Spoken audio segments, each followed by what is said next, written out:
জানি না এই কার্টুনটা আসলে কে বানিয়েছেন, বাট তাকে থ্যাংক ইউ দিব।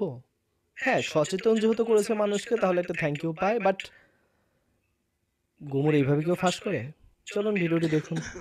দাদা, সামনে যা ফ্যামিলি কার্ড, যেই ফ্যামিলি কার্ড দিয়ে তুই সারা জীবন বসে বসে ঘাস খেতে পারবি। নেতা, সত্যিই কি আমি সারা জীবন বসে বসে ঘাস খেতে পারবো? আরে গাধা, তুই শুধু না, তোর পুরো ফ্যামিলি সারা জীবন বসে বসে ঘাস খেতে পারবে এই ফ্যামিলি কার্ড দিয়ে। এটা গাধাদের ভাগ্য পরিবর্তন করে দিবে। আমাদের কাছে সব কার্ড রয়েছে, ফ্যামিলি কার্ড, চান্দা কার্ড, কৃষি কার্ড, গাধা কার্ড। আহা, আমাদের নেতা দিয়েছে এগুলো কার্ড। ওই যে দেখো, আমাদের নেতা আসতেছে, দেখো। চান্দা ভাইয়ের আগমন, শুভেচ্ছা, স্বাগতম। ওরে গাধার দল, অপেক্ষা কর, আমি তোদের কাছে আসতেছি। কি খবর তোমাদের? তোমরা ফ্যামিলি কার্ড পেয়েছো? সব কার্ডই আছে আমাদের কাছে। নেতা ফ্যামিলি কার্ড কেন? সব কার্ডই আছে আমাদের কাছে।